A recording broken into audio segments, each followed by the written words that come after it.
Et à tous, vous regardez votre magazine Afrique Mag et cela nous fait vraiment plaisir. Le numéro de ce soir sera consacré dans sa rubrique L'invité du Mag à la jeunesse africaine et son implication au service de son continent à travers cette belle manifestation Art for Peace où l'art comme moyen d'expression est mis au service des causes nobles. On verra tout ça avec nos deux invités, mais avant cela, place à nos reportages. Ces dernières semaines, la région de l'extrême nord du Cameroun connaît de fortes précipitations qui ont entraîné des inondations dans de nombreuses localités, notamment à Yagoua, chef-lieu du département du Mayo-Danné. Le bilan provisoire faisait état d'une dizaine de morts, près de 200 000 sinistrés et environ 3 000 hectares de cultures ravagées. Face à cette situation, le gouvernement a notamment débloqué 350 millions de francs CFA pour venir en aide aux populations sinistrées. Mélidred Damou, Mejdad Hamoun. Près de 200 000 sinistrés, environ 3 000 hectares de cultures ravagées, plus de 1000 têtes de bétail perdues. C'est le bilan provisoire des inondations qui frappent la région de l'extrême nord du Cameroun depuis plusieurs semaines. Le 12 septembre 2024, le principal pont reliant plusieurs quartiers de la ville de Yagoua, chef-lieu du département du Mayo-Danné, s'était effondré à la suite de fortes pluies, entraînant une situation humanitaire préoccupante dans cette localité.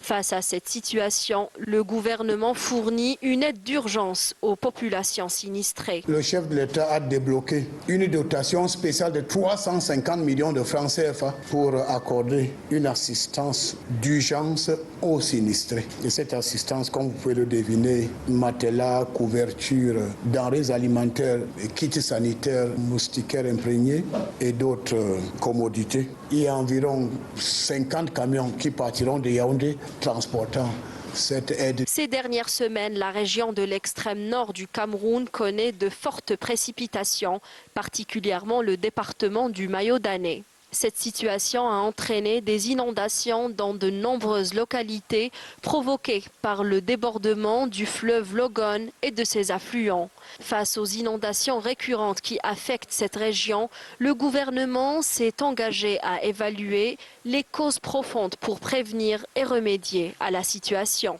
Nous devons anticiper sur ces dangers. Le ministre des Travaux publics a également reçu pour instruction de mobiliser ses équipes pour créer les voies de contournement. Il y aura des déviations afin que la circulation ne soit pas perturbée pendant longtemps. Dans un communiqué publié le 13 septembre 2024, le ministère de l'Habitat et du Développement urbain avait appelé à une meilleure gestion urbaine pour éviter de futurs sinistres. Au Niger, une épidémie de choléra vient d'être confirmée dans la partie nord du pays, précisément la région de Taoua qui a enregistré 175 cas depuis le 6 septembre 2024, dont 6 décès. La maladie continue de faire des victimes et un dispositif d'urgence a été vite mis en place dans les districts sanitaires touchés. 6 personnes sont décédées le même jour du 6 septembre 2024. Elles ont souffert de diarrhée et de vomissement. Le test de laboratoire ont confirmé qu'il s'agissait de choléra.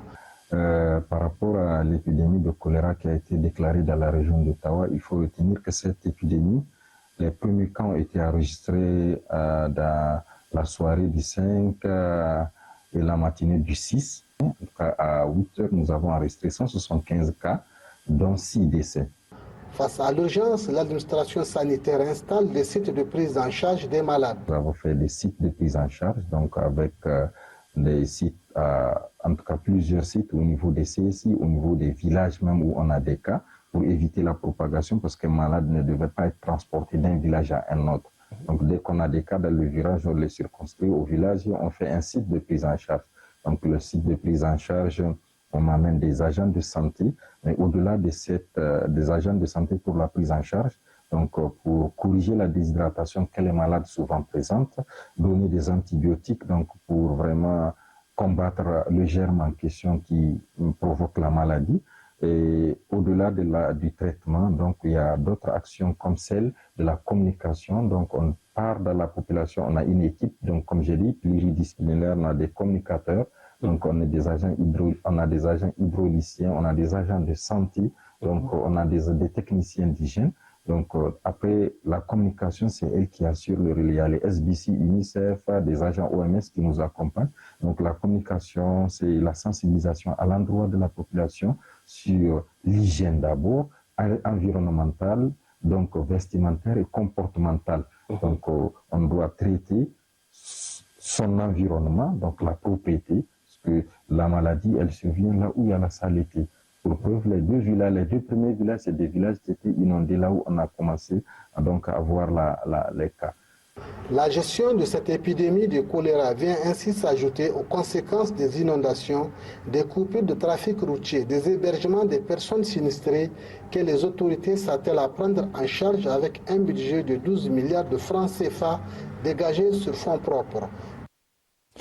Un atelier régional à l'endroit des experts et praticiens du climat et de la migration sur la mobilité humaine dans le contexte du changement climatique a été organisé par l'OIM en collaboration avec ses partenaires. Cette rencontre de 3 jours avait pour objectif de permettre aux participants d'échanger et de mener des réflexions sur la question des migrations internes dues aux catastrophes naturelles afin de mieux se préparer pour la COP29 qui aura lieu dans le mois de novembre à Bakou, capitale de l'Azerbaïdjan.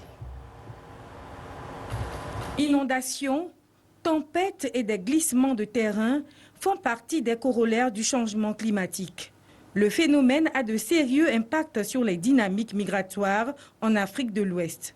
La Banque mondiale estime que les pays de la sous-région pourrait voir 32 millions de migrants climatiques internes d'ici à 2050 si aucune action n'est entreprise.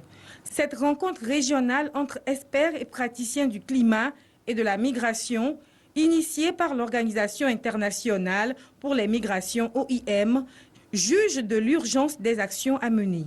Ici, il est question d'identifier les opportunités à même de faire avancer le sujet de migration dans le contexte du changement climatique en prélude à la COP29 de Bakou en Azerbaïdjan. L'objectif, c'est de renforcer le dialogue politique entre le monde de la migration et le monde du changement climatique dans la région pour mieux intégrer la migration dans les politiques publiques liées au changement climatique et aussi de voir comment les gouvernements de la région et la société civile peuvent porter la question de la mobilité humaine dans des forums comme celui de la COP29. Au menu de cette rencontre, plusieurs communications ayant rapport avec les catastrophes naturelles et la protection de Dame Nature. Nous allons discuter qu'est-ce que la COP, qu'est-ce qu'un plan national d'adaptation, qu'est-ce qu'une contribution nationale déterminée pour les gens de la migration et aussi par les migrations aux personnes du changement climatique pour qu'on puisse parler un langage commun. L'Organisation internationale pour les migrations OIM est affiliée au système des Nations Unies depuis 2016. Son premier rôle, faciliter les procédures administratives internationales et soutenir les réfugiés climatiques et leurs familles. L'Union économique et monétaire ouest-africaine a célébré à Lomé ses 30 ans d'existence, un jubilé de perles placé sous le thème UMOA 30 ans, une expérience d'intégration résiliente face aux chocs exogènes. L'occasion a permis de dresser le bilan des 30 ans de vie et de réfléchir sur les perspectives d'avenir.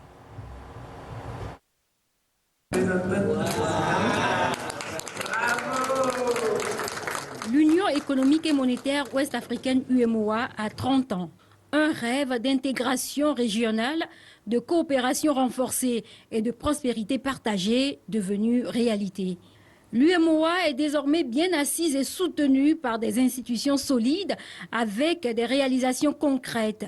Cet espace commun à 8 États de la sous-région ouest-africaine participe efficacement à renforcer la compétitivité des activités économiques et financières, à assurer la convergence des politiques économiques par le biais de la surveillance multilatérale et à créer un marché commun basé sur la libre circulation des personnes et des biens. Ces échanges sur les réalisations et les acquis de l'action de la Commission de l'UMOA, loin d'être l'expression d'un satisfecit, doivent être perçus comme une sorte d'évaluation sur parcours afin d'alimenter les réflexions en cours sur les perspectives de l'Union au cours des prochaines années. En 30 ans, l'UEMOA a su faire face aux chocs exogènes pour devenir plus résiliente, selon le ministre de l'Économie et des Finances, Essowe Georges Barcola. Face aux différents défis, notamment dans les domaines de la sécurité, la montée du terrorisme, les effets du changement climatique ou encore des crises sanitaires, l'UEMOA a su faire preuve de résistance. C'est aussi grâce à l'engagement des États membres qui ne cessent d'apporter leur contribution, signe de leur adhésion au processus d'intégration. Le défi majeur de l'UEMOA aujourd'hui, c'est le défi sécuritaire. S'il n'y a pas la sécurité, s'il n'y a pas la paix, il n'y a pas de développement, il n'y a pas de croissance. Ramener la paix dans l'espace, ramener la sécurité dans l'espace pour plus de croissance et plus de développement. Je voudrais rappeler que le chef de l'État, en 2011, dans sa vision éclairée, avait instruit la commission de l'UEMOA pour élaborer un acte additionnel sur la paix et la sécurité lorsqu'il présidait la conférence des chefs d'État de l'UEMOA. Aujourd'hui, cet acte additionnel qui encadre la politique de la paix et de la sécurité dans la sous-région prévoit de mettre en place, et je crois que c'est en train d'être mis en place, un mécanisme d'alerte précoce pour toutes les questions liées à la sécurité. En 2011, il avait fait adopter cet acte additionnel.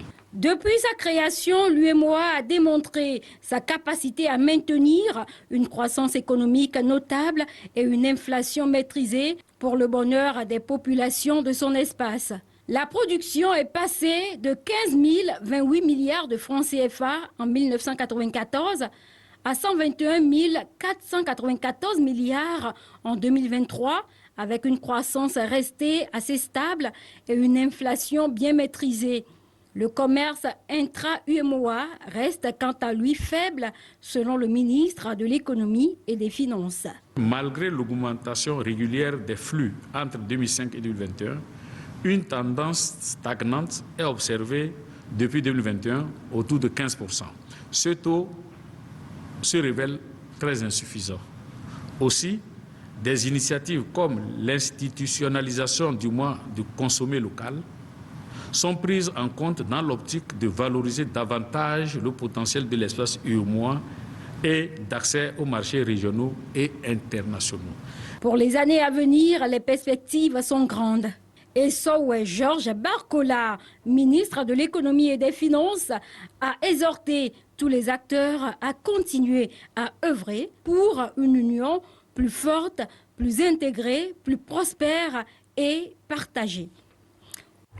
Dans la région d'Azoué-Alio, entre Tori-Bosito et Alada, Damien Kiki, technicien agricole et conseiller des paysans, joue un rôle clé dans la production de l'ananas pain de sucre, une variété particulièrement prisée pour sa douceur exceptionnelle. Cet ananas fait l'objet d'une demande croissante, notamment pour ses vertus hydratantes. Toutefois, les producteurs doivent faire face à des défis majeurs. Malgré ces obstacles, l'ananas pain de sucre se présente comme un pilier potentiel du développement économique au Bénin, offrant des perspectives prometteuses pour les agriculteurs locaux. Kiki, technicien agricole et conseiller des paysans, travaille, réforme les paysans aux techniques modernes de culture de l'ananas pain de sucre depuis plus de 15 ans dans les champs d'ananas d'Azoué-Alio, une localité frontalière située entre les communes de Tori-Bosito et Alada, à 49,4 km de Cotonou. L'exportation de cet ananas vers la Chine va nécessiter l'extension de la production et va augmenter la main-d'œuvre, fait savoir le spécialiste. La Chine, c'est un gros marché. Une fois, nous, on travaille déjà à alimenter les usines de la place, à alimenter le marché de la sous-région. Si la Chine vient encore, eh ben, ça va nous demander de nous réorganiser, de travailler encore plus pour tenir le cap. Aujourd'hui, moi, j'ai 3 ouvriers permanents qui travaillent avec moi et j'ai une équipe de 6 ouvriers, 8 ouvriers occasionnels pour ce qui concerne l'entretien et une équipe de 12 ouvriers occasionnels pour les récoltes. et je suis à 3 hectares 75. Si je passe à 5, à 6, à 7, ça va suivre automatiquement.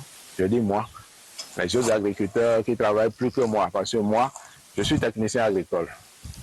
Je suis conseiller des agriculteurs. Si je fais la production, c'est pour conseiller ou bien pour former par l'exemple. Malgré ses atouts, la production de l'ananas paix de sucre au Bénin fait face à plusieurs obstacles, dont l'accès limité au foncier qui constitue, pour ces producteurs, un défi majeur. Toutefois, la culture de l'ananas pain de sucre a de retombées positives sur leur quotidien. La coopérative du technicien agricole aide les acteurs locaux dans l'accroissement de leurs recettes. On le constate, il y a une amélioration de leurs conditions de vie parce que lorsque ceux qui sont aujourd'hui dans la production biologique, qui travaillent avec ma coopérative, où nous on a des contrats de livraison, okay. Ces producteurs-là, avec le dispositif d'encadrement que nous avons au niveau de la coopérative, leur induction florale est bien, comment on appelle-t-on, planifiée, et la vente se fait au kilo. Contrairement au marché libre ou bien au marché où on vient discuter du prix à la tête du client ou bien en fonction de la période. La coopération avec les institutions reste essentielle pour surmonter les défis logistiques et économiques, tout en continuant à améliorer la qualité de l'ananas pain de sucre et à le positionner comme un produit d'exportation de choix pour le Bénin. À en croire le technicien, l'exportation vers la Chine constitue une garantie crédible pour les producteurs qui pourront faire des prêts auprès des institutions bancaires. Vendre sur des marchés avec des contrats signés à l'avance, ça réconforte le producteur, ça donne de la sécurité. Ça permet même au producteur d'aller négocier des prêts. Parce que le marché, tu as un marché avec un contrat signé, c'est une garantie.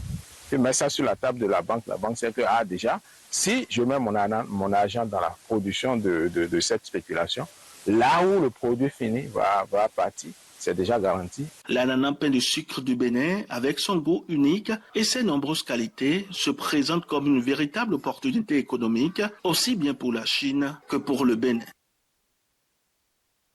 Place à présent à notre rubrique, l'invité du MAG, mais avant cela, jingle.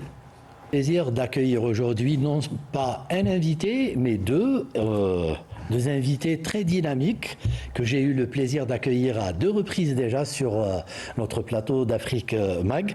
Il s'agit de Mzora Layani, vous êtes co-organisatrice de l'initiative Art for Peace, c'est bien cela. Bonsoir oui, Mzora. Bonsoir, oui. C'est bien moi, c'est bon, maintenant vous vous sentez chez vous. Hein. Je vous avais promis lors de votre premier passage ici que les portes de canal vous étaient ouvertes, vous venez quand vous voulez. Et là, il y a un événement dans lequel vous êtes co-organisatrice. J'espère qu'on aura le temps de développer un peu cet événement. Et vous êtes toujours accompagnée par votre acolyte Samuel Akizamana. C'est bien ça. Vous êtes co-organisateur aussi de cet événement. Oui, Samuel, bonsoir. Bonsoir. C'est toujours un plaisir. Félicitations, vous avez bien prononcé mon nom. J'attendais pour voir. On est à notre 3e fois, donc j'avais pas droit à l'erreur. Non, mais je vais vous appeler par Samuel, on se connaît maintenant. Donc, bonsoir encore une fois et merci d'être venu. Alors, Art for Peace, c'est joli, moi j'aime bien. C'est quoi comme initiative, c'est quoi comme projet ? Alors, Art for Peace, c'est l'initiative qui est sortie du centre de l'Union africaine de la lutte contre le terrorisme. Donc, c'est une belle initiative. C'est pour dire qu'en fait, au centre de l'Union africaine de la lutte contre le terrorisme, en fait, on essaye d'explorer et d'utiliser tous les moyens qui s'offrent à nous pour lutter contre le terrorisme. Non pas seulement les moyens diplomatiques ou sécuritaires, mais aussi des moyens culturels et artistiques aussi. C'est tout à fait d'accord avec ça. Moi, j'aimerais commencer par une phrase qui me tient à cœur, que j'aimerais partager. Comme à chaque fois, vous nous sortez des phrases comme ça, et j'aime bien ça. Parce que c'est une phrase qu'on avait partagée, ça m'avait touché. J'espère que ça va toucher aussi beaucoup de personnes.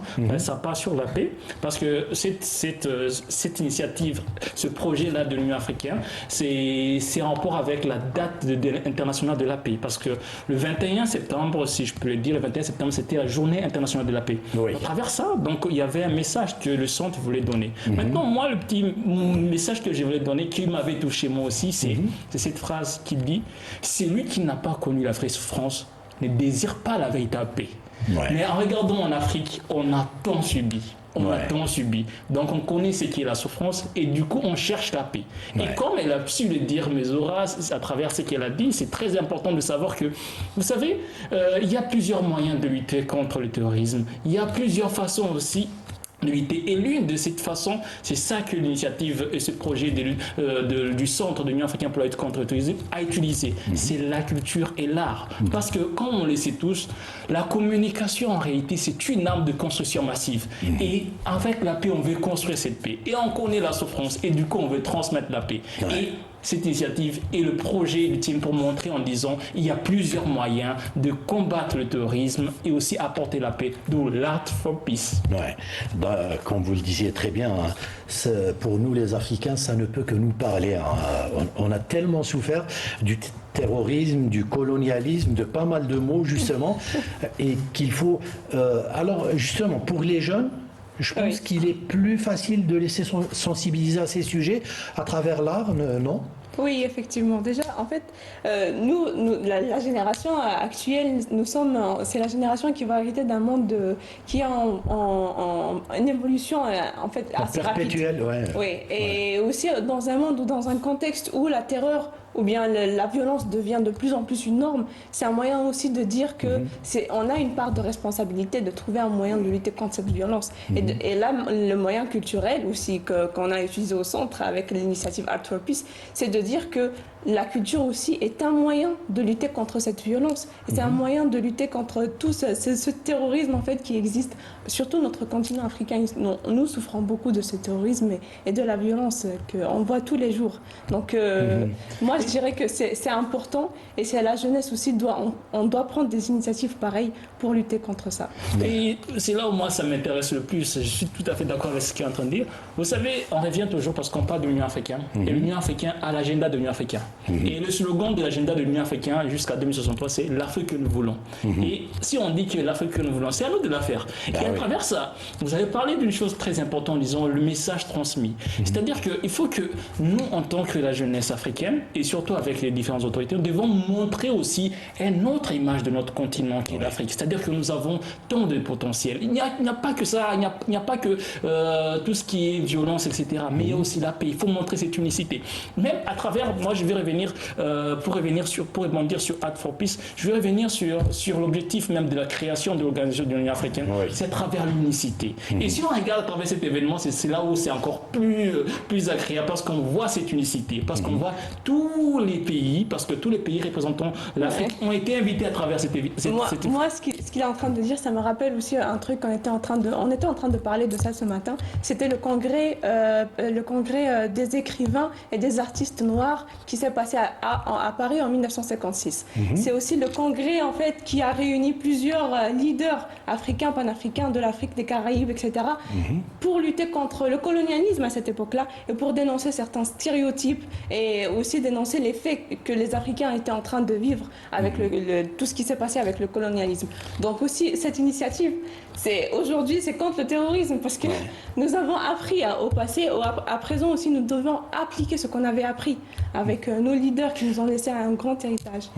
Mais justement, quand on parle justement d'art, il est plus facile de sensibiliser les jeunes à venir pour une manifestation artistique qu'à venir assister à une conférence, soyons...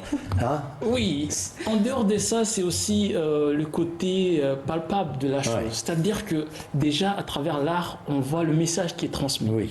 Et parce que c'est tellement beau. C'est tellement beau. Parce que si on revient sur cette initiative, ce projet du centre, on voit qu'il y a différentes sortes d'art qu'on a mis en place. Donc il y a l'art culinaire, il y a aussi l'art artistique. Donc il y a eu des artistes qui sont venus et qui ont fait certains tableaux, qu'on peut les dire, des fresques. C'était des longs, c'était un peu spécial. On verra tout à l'heure justement. Des 15 mètres.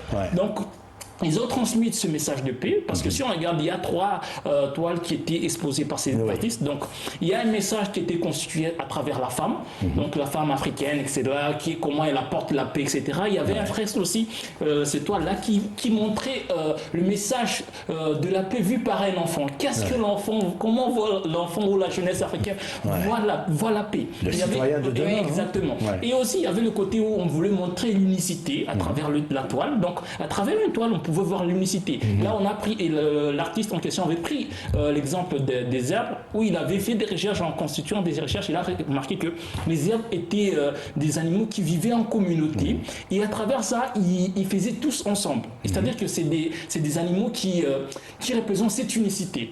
Maintenant, en revenant sur Art for Peace, c'est-à-dire qu'en regardant déjà les messages transmis à travers les différentes toiles, on revient sur l'art culinaire. Vous savez, en Afrique, ce qui rassemble encore plus, c'est autour de la table. C'est autour de la table. C'est-à-dire que lorsqu'on est autour de la table, on peut discuter. C'est-à-dire que peu importe tout ce qui peut être frustration, etc. Mais quand on se retrouve autour de la table, tout s'arrange et on part. On dit, je ne sais pas si c'est vrai, Zéora nous dira, si tu veux atteindre le cœur d'un homme, tu dois passer par son ventre. Ah oui, c'est une phrase qu'on dit souvent. Quelque part, c'est une vérité, moi je dirais. Esprit de partage et tout, Mais aussi, en fait, la paix, on peut l'atteindre avec plusieurs moyens. Et l'art, c'est l'un de ces moyens qu'on a choisi pour cette fois-ci au centre. Et le choix, ça se fait en concertation, c'est le centre qui décide et vous souscrivez à cette démarche ou vous réfléchissez ensemble, on se dit, il y a une journée internationale de la paix, qu'est-ce qu'on pourrait faire pour cette année? C'est en concertation? Je vais répondre en utilisant la phrase de M. Ousmane, qui est le Head Administration Office du Centre de l'Union africaine de lutte contre le terrorisme. Il aime dire cette phrase en disant « L'Union africaine appartient à tous les Africains ». C'est-à-dire que chaque personne a la parole. En fait, ce qui se passe, c'est-à-dire qu'il y a un projet qui est en cours, et le projet il est là, et tout le monde peut apporter. C'est-à-dire qu'on vient, on apporte, etc., telle personne, etc. Et les décisions sont prises en groupe. Et lorsque ça part, c'est pour ça qu'il y a ces une forte adhésion de tout le monde. Et il aime dire ça en disant l'Union africaine appartient à tout le monde. Donc, toutes les initiatives sont les bienvenues. C'est à travers cette initiative, le but est celle-là, pour apporter cette unicité. Je pense qu'on va le voir même à travers certaines images, où quand on voit par exemple les représentations diplomatiques africaines qui sont ici en Algérie, vous les voyez discuter ensemble, marcher, ça montre cette unicité.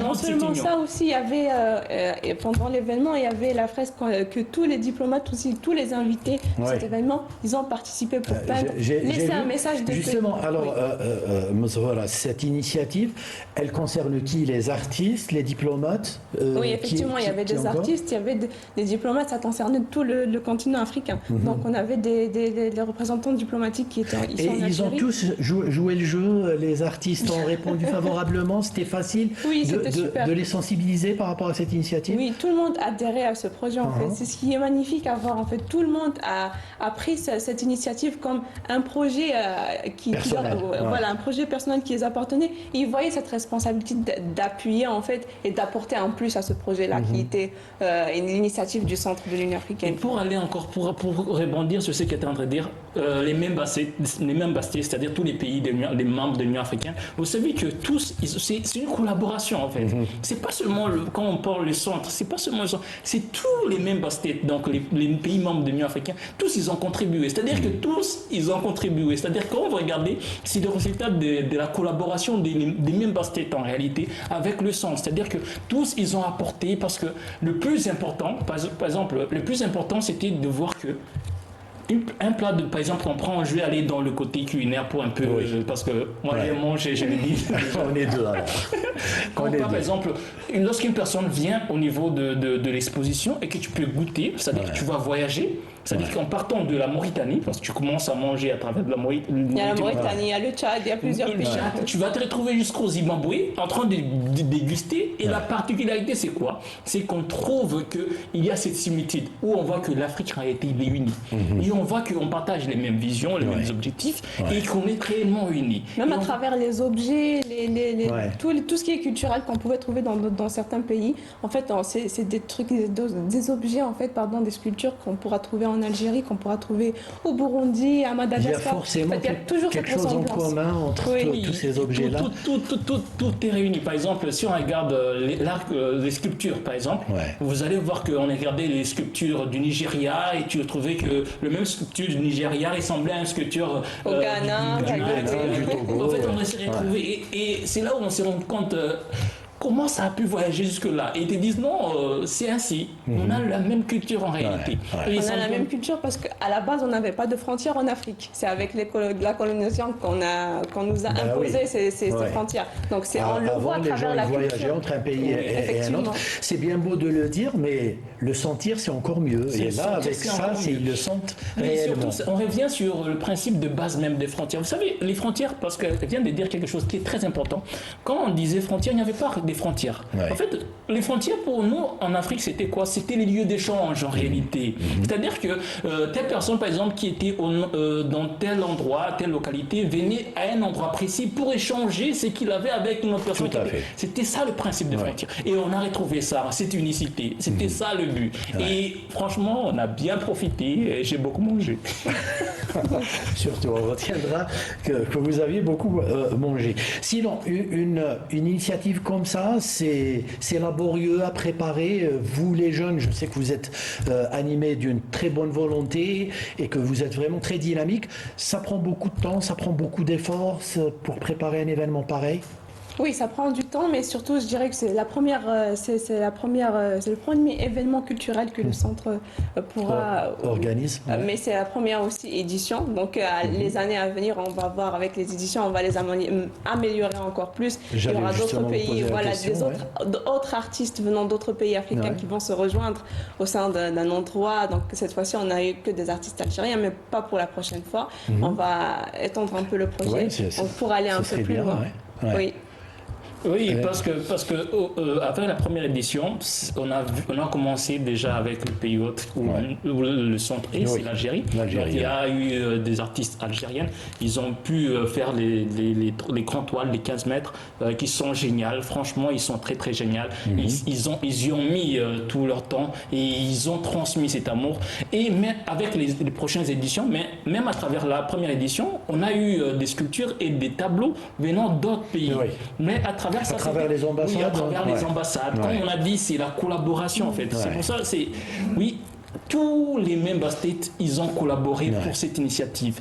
Est-ce que c'était difficile? Oui, c'est difficile parce qu'on veut la perfection. C'est ça qui fait que ça devient difficile. On n'est jamais satisfait parce qu'on veut. Oui, on veut la perfection. Parce que, vous savez, l'Afrique est tellement beau et jolie, comme on dit. L'Afrique doit être à la hauteur de cette beauté. L'Afrique doit être à la hauteur de cette beauté parce que c'est le berceau de l'humanité.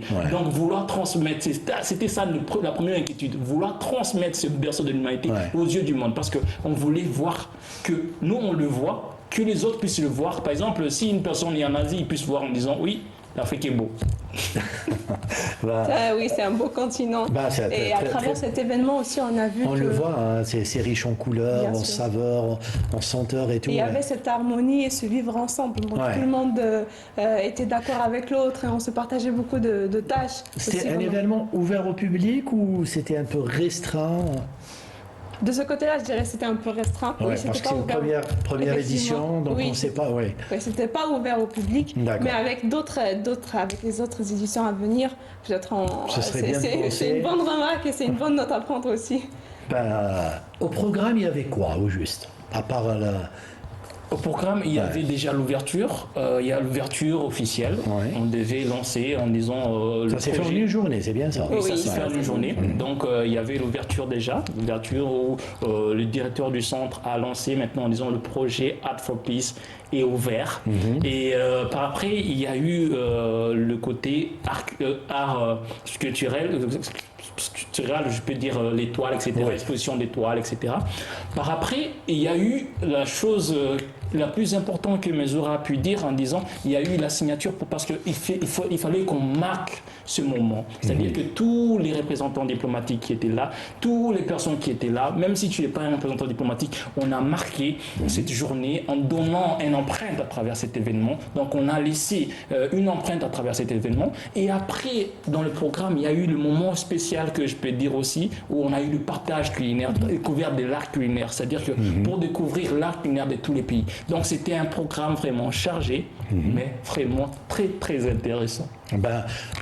Si j'ai une autre proposition à vous faire, ce serait bien d'ouvrir ça au grand public et puis que ça s'étale sur 2, 3, 4 jours, peut-être une journée, c'est assez court, non? Une journée, c'est assez court, mais vous savez, on voulait d'abord qu'on laisse avec le goût dans la bouche.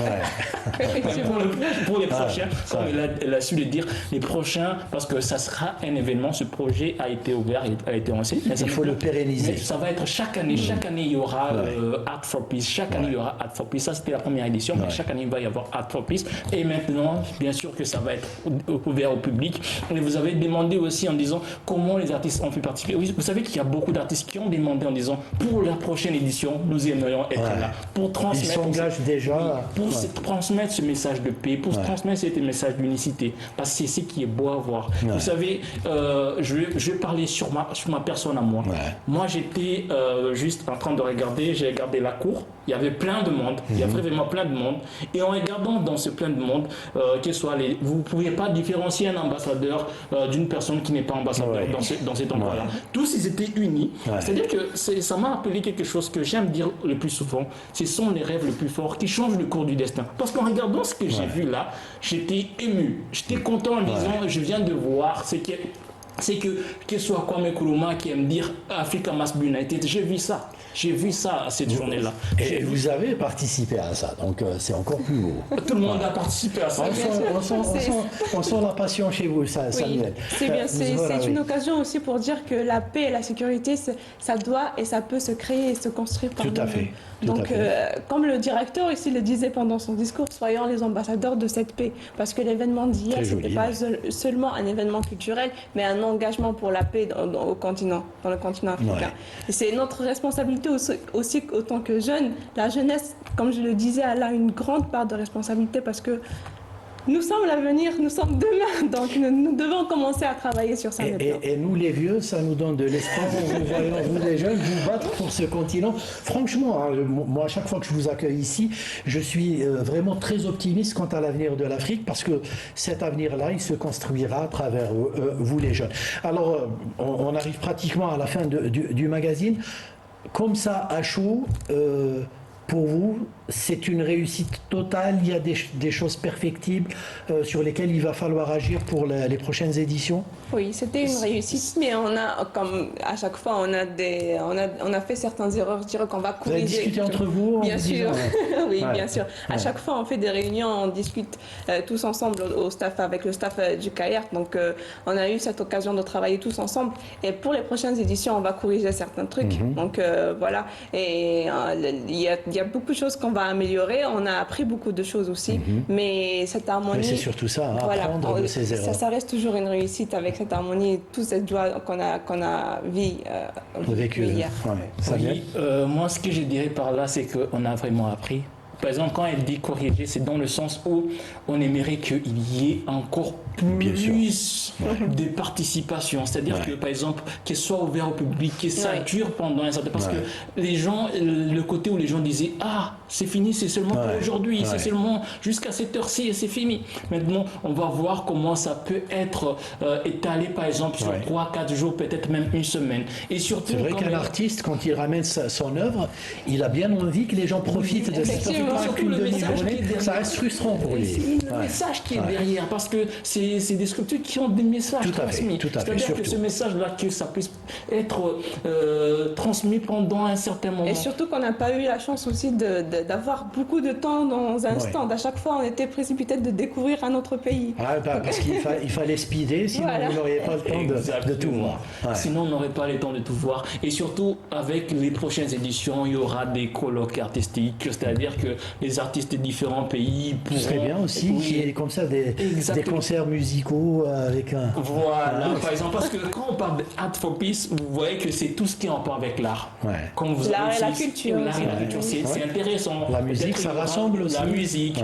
C'est là, ça revient sur ce qu'elle a dit en disant, à une certaine époque, il y avait eu le congrès panafricain des artistes. C'est-à-dire que c'est dans le même optique, mais en rapport avec le centre de l'Union africaine pour la lutte contre le terrorisme. Donc utiliser d'autres moyens pour transmettre ce paix et transmettre d'autres moyens pour changer les mentalités. Parce que l'Afrique que nous voulons, c'est à nous de la faire, c'est pas à d'autres de la faire. Donc nous devons faire la promotion de ce que nous avons et avoir une mentalité et des idées nouvelles. Donc changer la mentalité. Et surtout l'art et la culture aussi, ils ont le pouvoir de transmettre ces messages qu'on n'arrive pas à transmettre avec les mots. Tout à fait. L'émotion surtout.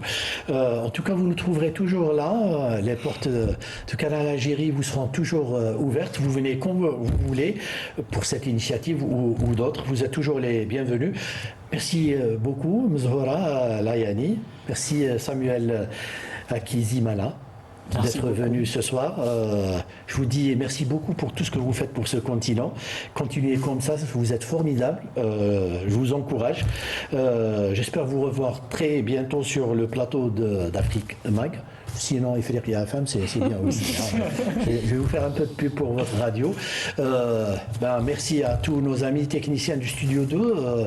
Merci à vous de nous avoir suivis. Je vous donne rendez-vous pour un prochain numéro d'Afrique Mag. D'ici là, portez-vous bien. Excellente soirée. Au revoir.